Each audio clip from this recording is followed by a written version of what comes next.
नमस्कार।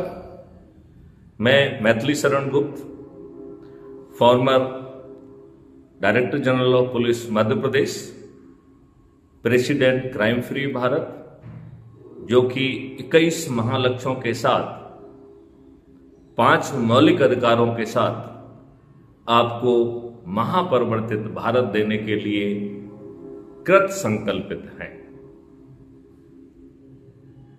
आज का यक्ष प्रश्न है कि क्या किसानों की आमदनी 5 गुना होगी?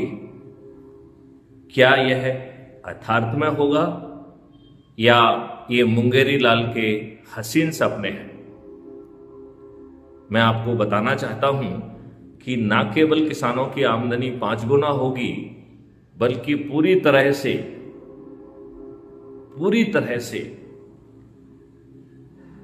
सभी जो है किसानों की समस्याओं का भी निदान होगा।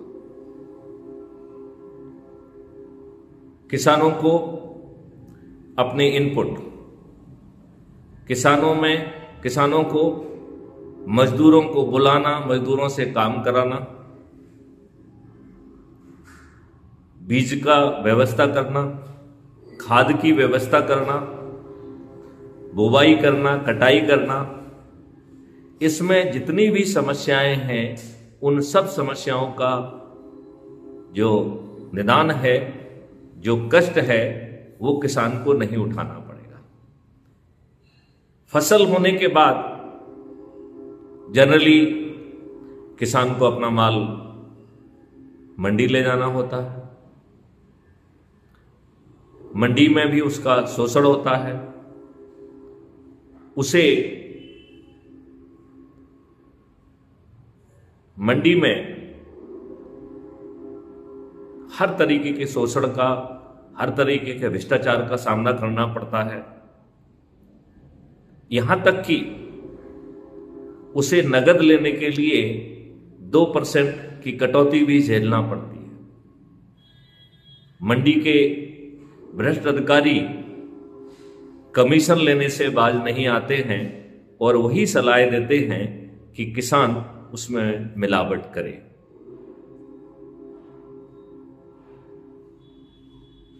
तो आज किसानों का दिन है। किसान सोयाबीन के लिए बढ़ी हुई मिनिमम सपोर्ट प्राइस की मांग कर रहे हैं। मैं किसानों के साथ हूं। मैं चाहूंगा कि किसान जो भी मांग कर रहे हैं वो करते रहें, लेकिन अपनी आमदनी 5 गुना करने के लिए जितने भी इनपुट और उससे जुड़ी जो है खर्च है, उनको शून्य करने के लिए और दूसरे अकाउंट पर लोड कराने के लिए एक एमएसपी मिलने के बाद खाद्यान्न के मालिक किसान ही बने रहेंगे।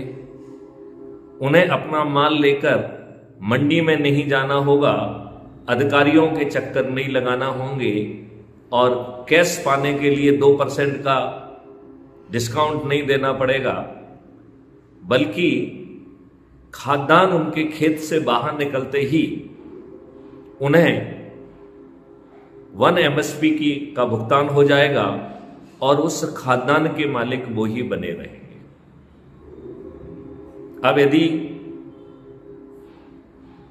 सभी इनपुट कॉस्ट 0 हो गई हैं, सभी समस्याएं दूर हो गई हैं, मतलब बीज की व्यवस्था, खाद की व्यवस्था, लेबर की व्यवस्था, ट्रैक्टर ट्रॉली टूल्स की व्यवस्था, कटाई की मशीन की व्यवस्था, कटाई के लिए लेबर की व्यवस्था, और उसको जो है फिर भर के मंडी तक पहुंचाने की व्यवस्था, इन सभी समस्याओं का निदान होगा और इस पर जो खर्च आने वाला है वो किसान को नहीं देना होगा।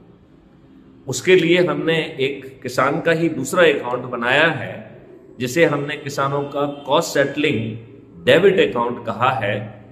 ये खर्च जो है वो किसानों के कॉस्ट सेटलिंग डेबिट अकाउंट पर लोड किया जाएगा और उसको अपने अर्निंग अकाउंट से पैसा नहीं देना होगा और इस कॉस्ट सेटलिंग अकाउंट के लिए अलग से पैसे की व्यवस्था होगी।